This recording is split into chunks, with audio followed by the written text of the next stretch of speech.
Esse papo já tá qualquer coisa. Você já tá pra lá de Marrakech.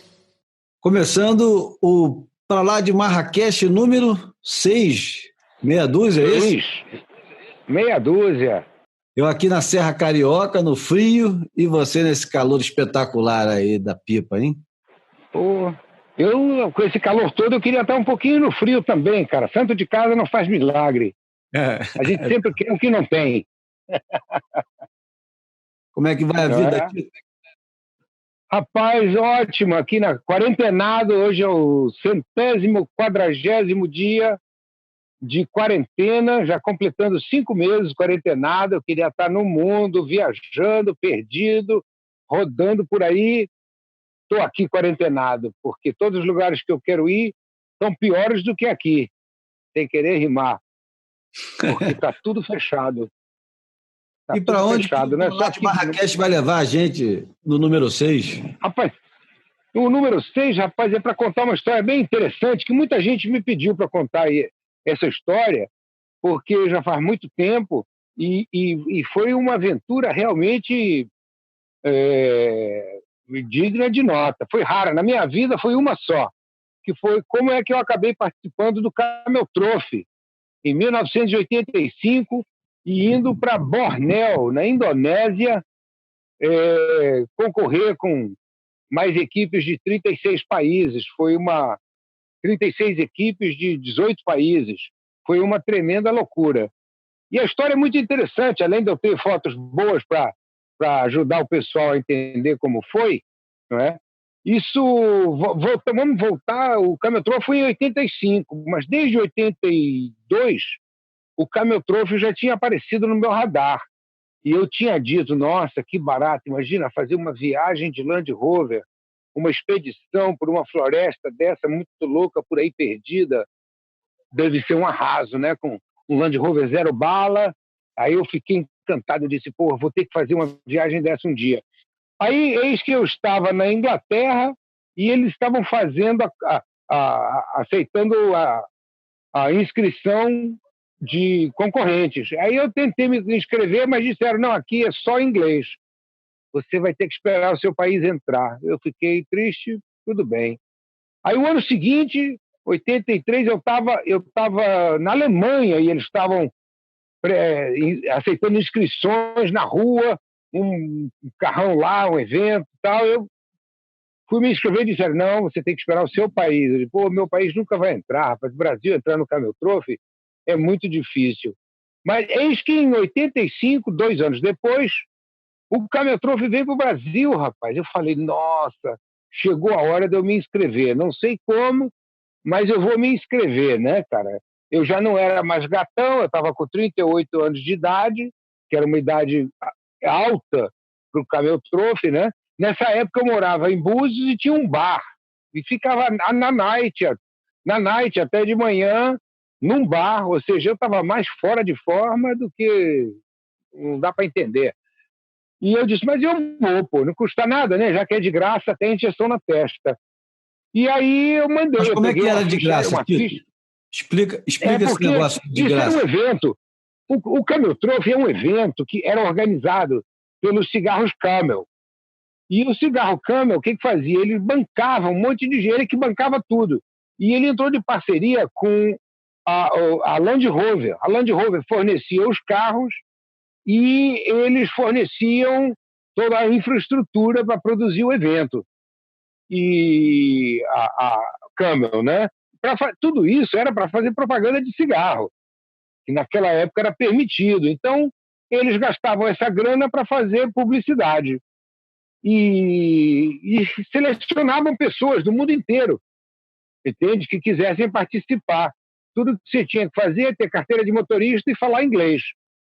E, evidentemente, ter algum currículo, que eles pediam para você mostrar qual era o seu currículo. Bom, aí eu descobri esse formulário dentro de revistas. Acho que foi uma Playboy ou uma Quatro Rodas. Vinha um formulário. Preencha aqui e concorra a participar do Camel Trophy. Por isso é que eu falei, de graça tem injeção na testa. Vou entrar, vou mandar, não custa nada. Estou meio fora de forma, mas eu vou mandar. E aí eu fiz isso, eu preenchi o formulário e enviei para lá. Aí, eis que um belo dia, 2 meses depois, eu recebo um telefonema da fabricante do cigarro Camel, no Rio de Janeiro, me convidando para uma entrevista. Eu disse, poxa, cara, que incrível, que sorte, né? Eu disse, na vida, a sorte é mais importante do que a força e a riqueza. Sorte conta muito. E aí eu fui para o Rio, né, para fazer essa entrevista. E cheguei lá, fui entrevistado, o cara pede prova, né, porque você tem que dizer o que você fez na vida. Aí o cara perguntou, mas me prove que você já esteve no Saara, me prove que você já andou de Land Rover, me prove que você sabe dirigir, provas fotográficas, né? Aí eu fui e fiz isso, né? Eu peguei e acabei levando o material comigo, mostrei e senti que o cara gostou de mim. Eu disse, bom, quem sabe, um escritório na Praia de Botafogo. Aí o que aconteceu? Antes de ir embora ele me falou, pô, mas você já está com sorte, porque dos 21 mil inscritos, 21 mil inscritos, nós só separamos 200 para serem entrevistados em diferentes estados do Brasil. Eu falei, caramba, já estou com sorte, né? Selecionaram 200 de 20 mil, 21 mil, foi uma sorte grande. E aí, assim foi. Fui para casa esperando para saber. Eles iam selecionar 40 e levar para fazer um teste numa fazenda, que eu nem sabia onde era. Aí um dia me telefonam dizendo, olha, você está selecionado e você terá que ir, nós vamos para Valinhos, que é uma cidade perto de São Paulo, e lá nós vamos ter uns jipes, Willys, à disposição para vocês fazerem todos os testes para ver se vocês dirigem bem. Vamos nessa. Vim para o Rio, aí fomos todos encontrei já outras pessoas, tinham mais uns 8 ou 9 do Rio, mais uns 30 e pouco de outros estados, nos encontramos em São Paulo, fomos todos para Valinhos, vimos lá, tinham 5 jipes Willys, meio chumbrega, né? Porque já eram carros velhinhos, não eram carros novos, nem eram Land Rover, né? Mas era o que a gente ia ter para fazer o teste. E foi isso que fizemos. Aí começaram a fazer as provas de velocidade, tirar o carro da lama, atravessar a água, provas de esforço, que eu fracassei, porque eu estava totalmente fora de forma. E eu descobri que eu era o mais velho, com 38 anos, eu era o mais velho do grupo. Todo mundo tinha 25, 24, 27, 30, e todo mundo esportista. O pessoal que jogava tênis, corria de bicicleta, o cacete, e eu, dono de bar, estava mais para pinguço do que para atleta, né? Mas, vamos lá. E no decorrer do teste, eu conheci várias pessoas, inclusive conheci o Carlos Probst, que se tornou um grande amigo meu até hoje, que acabou que nós fomos selecionados com mais outras 4 pessoas, éramos 6, para ir para a pista de testes da Land Rover na Inglaterra, e na pista de teste da Land Rover, desses 6, 4 iriam compor 2 equipes brasileiras, de 2 cada um, piloto e copiloto, que se revezavam. Aí os 2 eram pilotos, os 2 eram copilotos. E eram 2 equipes. Então, fui para a Inglaterra. Eu tenho a impressão que eu tive um pouco de sorte, porque eu já conhecia muito Land Rover, já tinha viajado pelo Saara de Land Rover, já estava no meu 2º Land Rover, conhecia bem, então me adaptei bem ao carro. E acabei sendo selecionado, junto com o Carlos Probst e mais um rapaz do Paraná e outro de São Paulo, o Casertani e o Osmar, do Paraná. Os 2, um era bombeiro, capitão do Corpo de Bombeiros, então tinha alto resgate, os cambal, e o Osmar era um engenheiro florestal que vivia nas matas, com árvores, o cara era lenhador, o cara era bom demais. E o Carlão, que não era um grande esportista, mas era um grande praça. E na hora de fazer a seleção, nos colocaram, o Carlos e eu, formando uma equipe que iríamos a Bornéu. E o paranaense e o paulista iam no outro carro. E assim foi feito. Uns 2 ou 3 meses depois, saímos do Rio, fomos para Amsterdã, em Amsterdã pegamos o avião para a Indonésia e fomos até Bali, até Bornéu. Bornéu é uma ilha que é metade da Malásia, o reino da Malásia, não, o reino da... Esqueci o nome agora, e a outra metade é da Indonésia. Então, chegamos lá em Balikpapan, que é a capital de Bornéu, e estava lá incrível, aquele monte de carros, 0 quilômetros, todos equipados, cada um com o nominho do piloto, dos pilotos, né, com o nominho escrito dos lados e tal, maior barato. Nós tínhamos uma certeza triste de que não íamos ganhar, porque, primeiro, eu não sou um bom concorrente, eu não gosto muito de competir, não tenho esse espírito de competição. Eu queria era participar da aventura, que para mim era o mais importante, era participar dessa aventura, né? E aí, e o Carlão também, que não tinha muita experiência de Jeep, ele simplesmente era um cara muito boa praça e tinha feito algumas viagens de Jeep, mas o que a gente tinha era a capacidade de se divertir. Tanto que o Carlão levou um toca-fitas para lá, na época era de 8 pistas, 8 track, como eles chamavam, e nós instalamos no carro com 2 alto-falantes assim, e foi o primeiro carro do Camel Trophy que estava na sua 10ª edição e foi o primeiro carro que teve som. Em toda a competição, todos os anos anteriores, nunca teve um Jeep do Camel Trophy que tivesse música. O nosso tinha. Então a gente já tinha ido para se divertir, porque mesmo que a gente perdesse, a gente queria era curtir a vida. E aí, botamos as coisas dentro do carro, partimos para essa viagem louquíssima. Eram quase 50 Land Rovers entre os 38 concorrentes, os 36 concorrentes, mais todos os carros da organização, da direção, dos mecânicos, da imprensa. Era uma quantidade de Land Rover para fazer esses amantes de Land Rover babarem. Todos 0 quilômetros. E aí saímos e fomos em direção à mata, onde ficaríamos 13 dias e 13 noites, porque o Camel Trophy acontece de dia e de noite.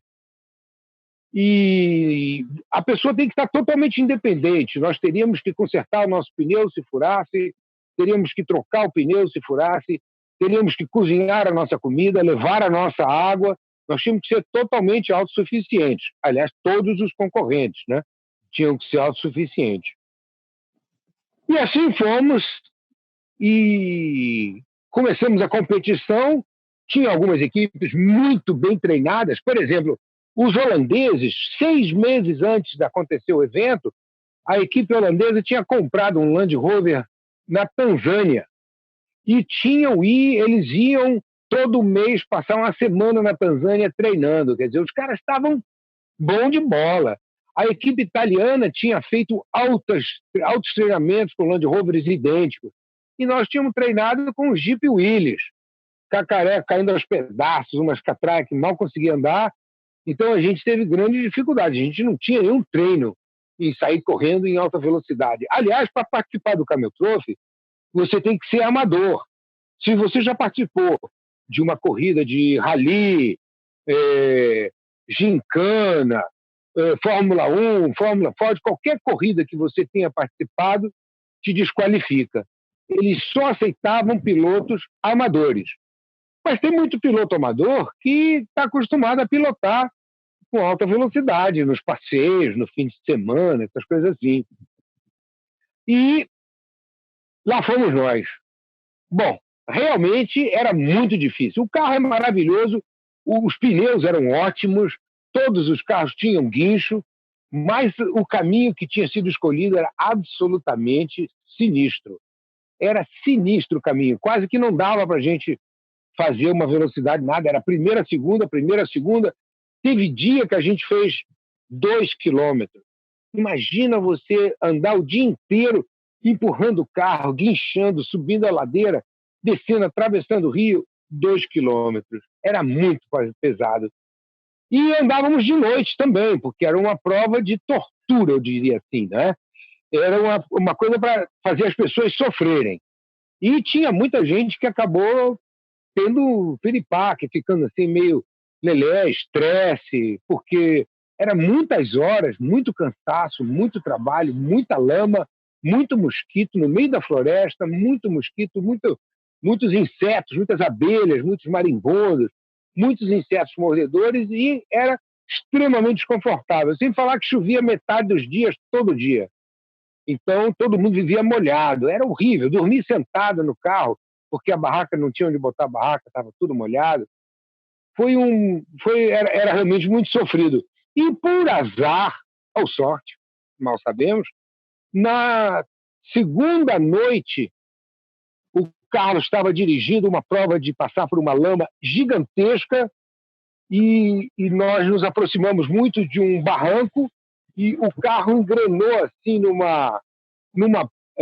tronco, bateu num tronco, desviou o carro e nós caímos numa ribanceira, demos 4 cambalhotas e caímos lá embaixo, mas com as rodas para baixo, normal. Então foi uma sorte, compadre. Voou tudo pela janela, nossa bagagem. Eu estava sem cinto de segurança, porque eu estava preparando para o carro atolar e eu ia sair correndo e botar o guincho, enganchar em algum lugar para sair, numa árvore. Então eu rodei dentro do carro 4 vezes, não saí pela janela, por sorte, machuquei um pouco o cotovelo, mas nada demais. E aí o caminhão-troço todo para e os carros têm que vir ajudar a resgatar a pessoa que se acidentou. Deixa estar que os europeus, escrotos e mau caráter, não quiseram nos ajudar, a maioria, porque nós corria o risco de danificar o carro deles, guinchar a gente para cima. Mas, felizmente, a equipe da Itália nos ajudou demais, a equipe da Espanha nos ajudou demais, e os japoneses. Mas os holandeses, os alemães, os belgas, eles fugiram para não ajudar a gente, cara. Barra pesada mesmo. E não só isso, nós conseguimos sair depois de um trabalho grande, 3 guinchos nos puxando para cima, o carro ficou mais ou menos assim um pouco empenado, mas andava super bem, botamos na estrada, toca o bonde. Aí nós percebemos, cara, que tinha umas provas de subir ladeira de lama. E, evidentemente, quanto mais leve o carro está para subir, melhor ele sobe. O que acontecia? Os holandeses e os alemães, cara, malacos, ilegalmente, porque o regulamento proibia, eles deixavam a bagagem escondida no mato e subiam com o carro vazio. Olha só, golpistas. E a gente não estava afim de ganhar, não estava afim de desesperado, a gente ia conforme mandava o figurino. O regulamento é carro lotado, então a gente ficava com todo mundo, inclusive um jornalista, que era o querido Paulo César Martins, jornalista do Globo, que tinha viajado com a gente. Éramos nós dois dirigindo e o Paulo César no banco de trás se agarrando, sacolejando que o diabo. Então a gente sempre chegava atrasado, a gente nunca tirava os melhores pontos, porque a gente levava tudo. E os holandeses, os alemães, quando eles chegavam lá em cima, eles desciam a pé pelo mato e subiam com a bagagem. E continuava a viagem. Ou seja, a gente estava lutando contra a deslealdade dos europeus do norte, que eram selvagens mesmo. E acabou que, de qualquer jeito, quando a organização do Cameltrophy notou que estava vendo essa desonestidade dos participantes, e os organizadores disseram, a gente tem que resolver isso aqui, porque senão quem vai ganhar vai ser o mais desonesto. Não dá para a gente ficar... Isso aqui é um passeio, é uma competição entre amigos, isso aqui não é o exército fazendo um deslocamento. Aí eles resolveram criar o troféu Espírito de Equipe. Foi criado ali na hora, uma invenção dos caras para premiar a equipe que tivesse melhor participação com os colegas no evento todo, né? A equipe que tivesse mais entrosada com todos, ajudando todos, participando de todos os eventos. Então, eles inventaram o troféu Espírito de Equipe. E aí a gente acabou que não tivemos condições, o carro já estava danificado por essas 4 cambalhotas, mas a gente conseguiu fazer a viagem toda até o final e conseguimos voltar até Balikpapan. Só tínhamos marcha ré e terceira, porque nessas batidas nos saltos, nessas coisas todas, a caixa foi perdendo as marchas. Então a gente perdeu a primeira, a segunda, a quarta e a quinta. Só sobrou a terceira e a ré. Então a gente teve que viajar, sem falar que 2 carros que não andavam mais tiveram que ser abandonados no meio do caminho, e os pilotos foram resgatados de helicóptero, e tivemos que atravessar uma hora que tinha um rio muito cheio mesmo, choveu demais naquela época, não estava previsto, e nós tivemos que atravessar esse rio cheio, tem fotos maravilhosas, e nós fomos a primeira equipe que atravessou, graças a uma ideia genial do Carlos Probst, que foi tapar todas as entradas do motor, tipo o tubinho onde entrava o medidor de óleo, tapar esses furinhos com um chiclete. Então, ele fechou esses furinhos para não entrar no motor, e o carro tinha snorkel, que era alto, diesel pode ficar dentro d'água, e nós conseguimos ser os primeiros a atravessar essa passagem de água, esse rio larguíssimo, complicadíssimo, onde a metade dos carros ficou atolada e teve que ser resgatada.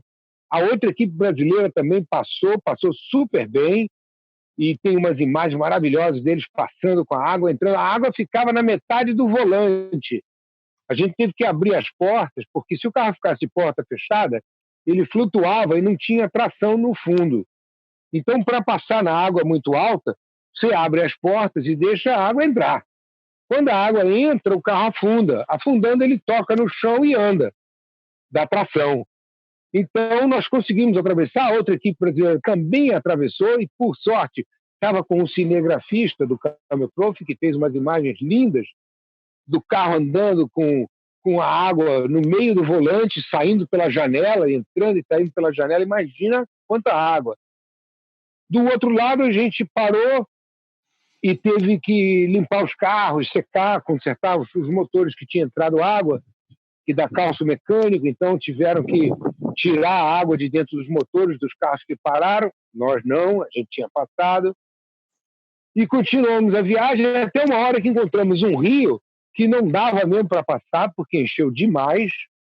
E aí eles resolveram contratar um helicóptero gigantesco, um Sikorsky gigantesco, que trabalhava nas plataformas de petróleo, e o helicóptero veio com uma rede gigantesca de levar material de petróleo, de perfuração, e teve que levantar os carros e transportar até o outro lado do rio. Foi uma operação incrível, porque o helicóptero não tinha capacidade, nós estávamos a bastante altitude, creio que uns 900 metros, e o helicóptero não tinha potência para levantar o carro completo. Então a gente teve que tirar o guincho, tirar pneu step, tirar o capô dos carros, tirar as portas dos carros, e os carros foram transportados praticamente secos, sem banco, porque assim ficava mais leve. Eram os 110 da equipe, né, da produção. Nós viajamos com o noventinha, que é o duas portas pequeno.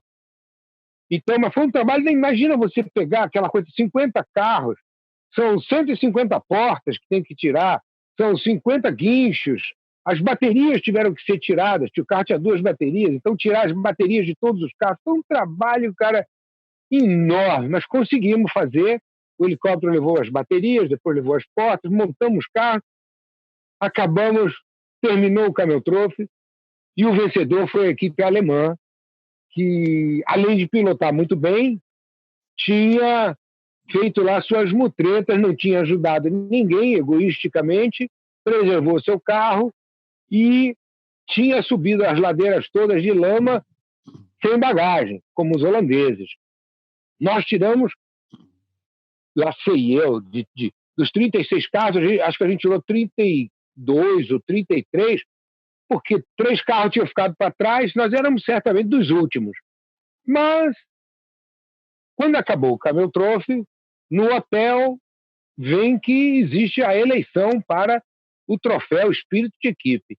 Esse troféu ele era escolhido numa votação entre os participantes e a produção, os organizadores.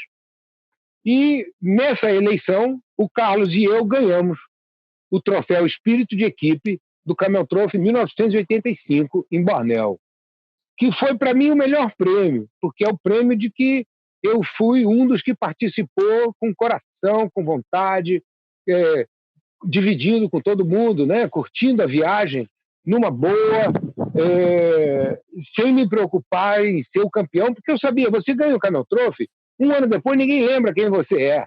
Então, para que ser campeão, cara? Qual é a vantagem de você ser o campeão? Eu ganhei o Camel Trophy. E aí, o que você faz com isso, cara? Vai ganhar alguma coisa? Sua vida vai ser melhor?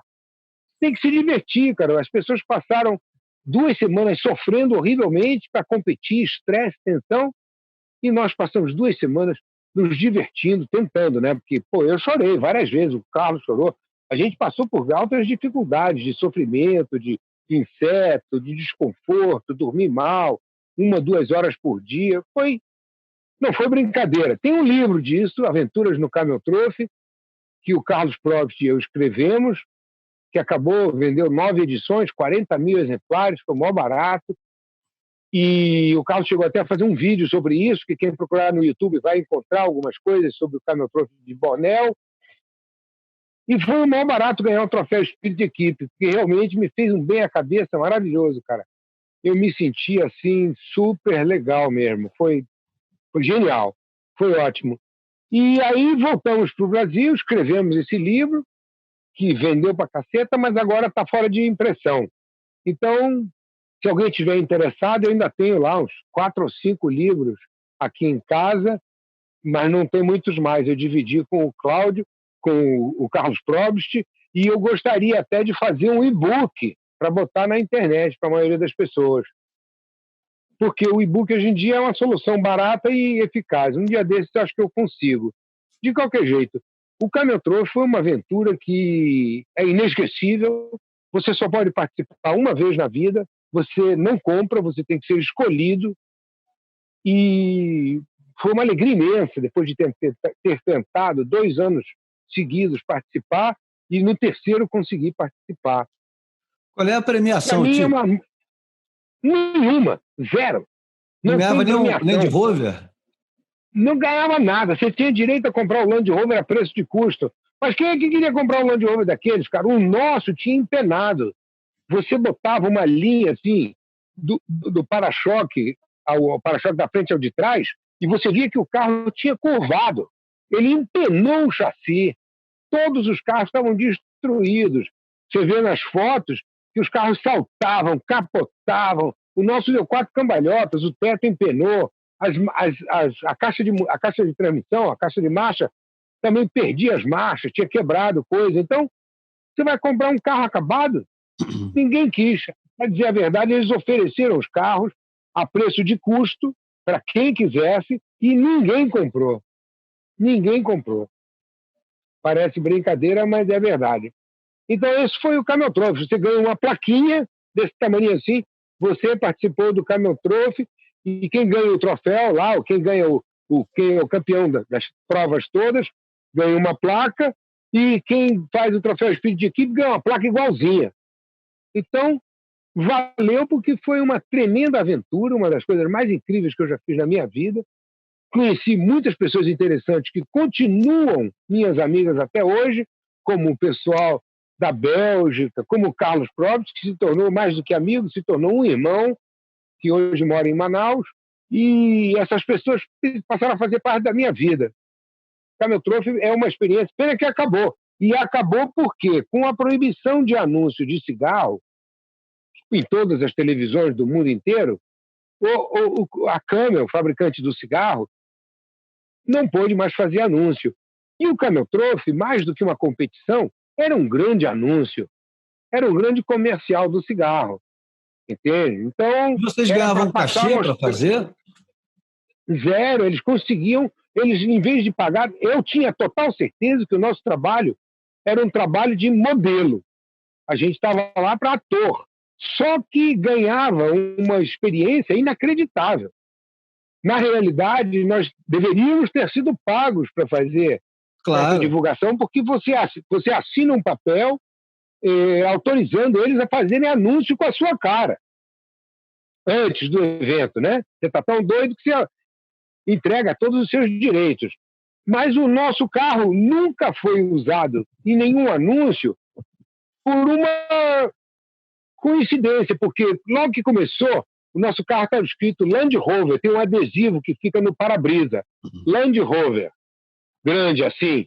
E o que eu fiz? Eu peguei o R do Rover, cortei com uma gilete e transformei num L. Aí ficava Land Lover, que eu achei que era muito mais sexy, muito mais legal. Eu sei que os caras ficaram putos e não usaram o nosso carro para nenhum anúncio, porque a gente tinha descaracterizado o carro para Land Lover. E outra coisa interessante que aconteceu é que a gente comprou comida desidratada para viajar. A gente falou com a Mirklink e perguntou que comida que ele levou para fazer aquela travessia da Namíbia até a Bahia, né? Remando. Aí ele falou que ele tinha comprado a comida de uma empresa do Paraná chamada Nutrimental, que fazia comida liofilizada, quer dizer, desidratada.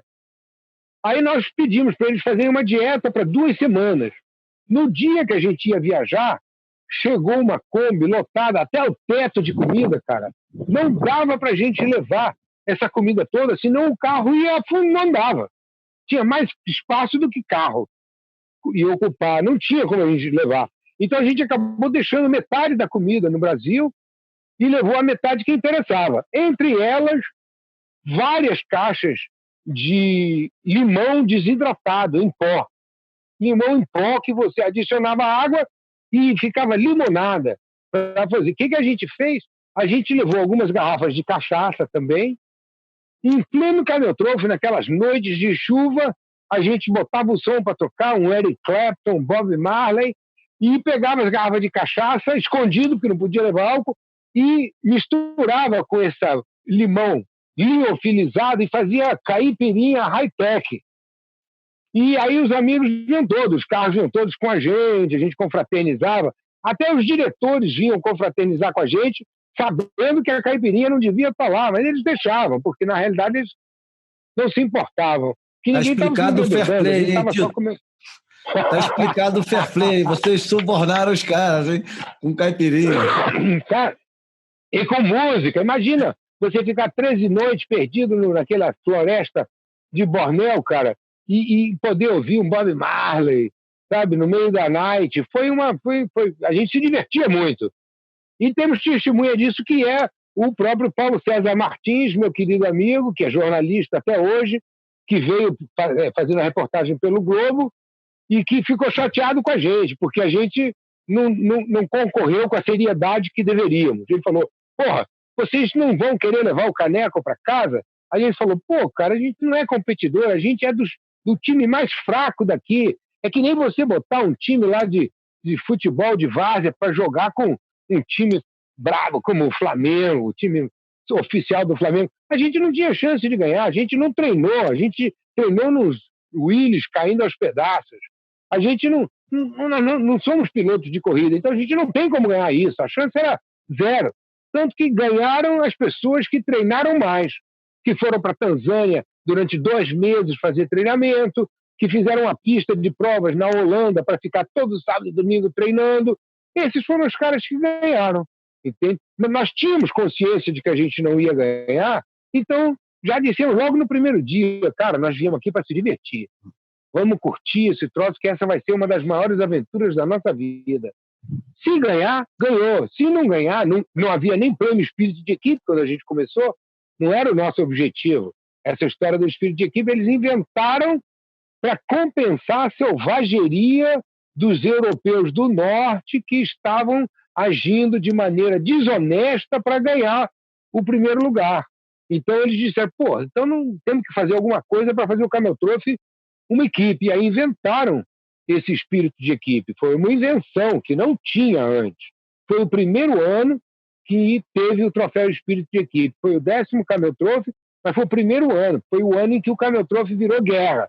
Todo mundo querendo ganhar, um monte de idiota, um monte de machão querendo tirar o primeiro lugar. E a gente, o Carlos e eu, querendo se divertir. Nosso objetivo foi, vamos nos divertir. Imagina que experiência incrível, cara, um Land Rover 0 km para a gente destruir nas florestas de Bornéu. Foi maravilhoso. Uma pergunta... Várias, pode fazer várias. Qual é a diferença entre o Camel Trophy e o Paris-Dakar? A diferença é que o Paris-Dakar é uma competição de velocidade, basicamente.